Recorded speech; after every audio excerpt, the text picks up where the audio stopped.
The Indian markets at times resemble Bollywood. Picture is challenging.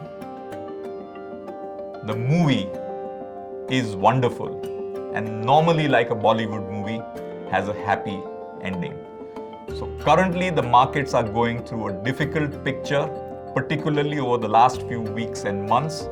But I would like to ensure and share with the investors that the movie called India is a sound movie over months and years. To investors, advise, be careful where you put your money, focus on fundamentals and focus on the medium term. The picture abhi baki hai. And India is long term in a good shape despite politics, macroeconomic challenges, financial sector challenges. Diwali is that time of the year when we think about the year behind, we look at the present and dream about the future. It's also that time of the year when the mood is far more festive and there is joy, hope and happiness. In that context, where is the world and where is India? The world under Donald Trump is at a very different place than what we have ever seen before. The current challenges between US and China are gripping the world. And it is here that a fundamental shift in US trade policy is changing global trade and dynamics. What it means is every country will have to fend for itself and manage its trade deficit and current account in a much better manner.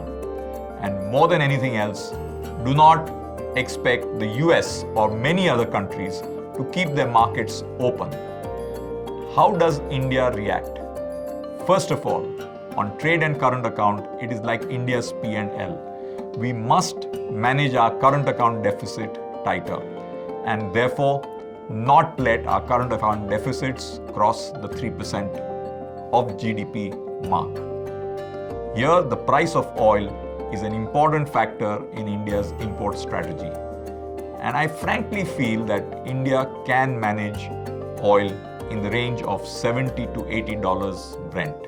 It starts paining us when Brent goes above 80, but up to that level is something which India has the ability to absorb reasonably. In that context, the thing which is top of my mind is our imports of electronics. In 5 years, India's electronic imports have doubled. And we are importing everything from computers to iPhones and every single electronic gadget. And at this level of imports, which is nearly $50 billion, we must revitalize ourselves and increase focus on Make in India. And Make in India electronics has to be the mantra for India's future. The other question we have got to ask is, because we have such a large domestic economy, are we competitive in exports? The true test of a country's long-term sustainability is having a very narrow trade and current account deficit. And this should be India's number one priority. From here, friends, what does it mean in terms of the economy and the markets? My personal view is India has sustainable ability to grow its economy above 7% for a long period of time. My personal desire is to see India get to 9% plus. But for that, a lot of hard work is needed by us and our policy makers. And in the context of 7% growth, we need to see what steps we need to do to further revitalize India's economy. Yes, we are also at that critical time when it is political season. And the elections, not only in the US, which are underway, but also in our state elections and the national elections, will have bearings on the way markets respond. However, I'm a great believer that Indian democracy is strong and we will weather any political challenge and move forward.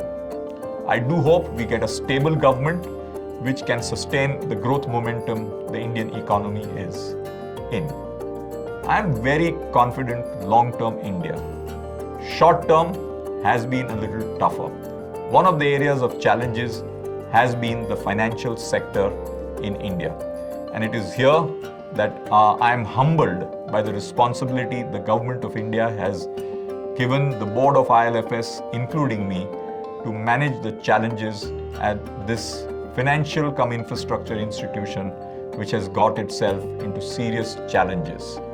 I would like to assure all stakeholders from India that this is a national responsibility and we will do our best to find appropriate resolution, though there are significant levels of pains which different stakeholders may have to endure as we take this forward.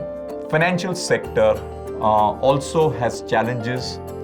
Post demonetization, we saw a flood of money come as financial savings. As banks dropped their deposit rates, a lot of these savings moved into mutual funds. And to a certain extent, the high concentration of mutual funds into certain sectors, particularly the financial sector, led to a situation where individual investors, when they started redeeming their funds from the mutual funds, funds had no choice but to dispose of the paper. This has led to some liquidity challenges for the NBFCs and the housing finance companies. The government is working on this, and I would like to see a significant collaboration between different policy makers to ensure that we have a soft landing out of this situation and we find appropriate refinancing means for the NBFC and the HFC sector. Having said that, this can have short-term implications and we must be vigilant and alert to ensure that there is no situation of a contagion effect in the financial sector. Moving on to Indian banking, I think Indian banking is going through its own challenges, including in the public sector and select private sector. But I do believe the fundamental bedrock of Indian banking is strong enough to withstand this pain and move forward, going into better zone in next Samvat. On the stock markets, all of you have had a significant ride up and down, and maybe in the last few weeks you have also seen the down of this volatile market. But that is what markets are, and over a period of time, returns come to a mean. My advice to you is focus on high quality, sustainable companies. Don't be carried away by tips and rumors. Look at fundamentals. And for long-term investors, should the markets correct further from here, there would be an opportunity. At the moment, I do believe markets should be in a reasonable range, give or take plus minus 5 to 10%, and within that range, individual investors will have trading opportunities. But for taking a medium-term calls, I think keep on looking at three things: macroeconomy, Indian politics, and specific sectoral challenges and issues in India. Subject to that, continue to be a long-term optimist on the Indian economy and its future. And I take this opportunity to wish every customer, client, friend and associate of Kotak a very happy Diwali and a wonderful new year ahead.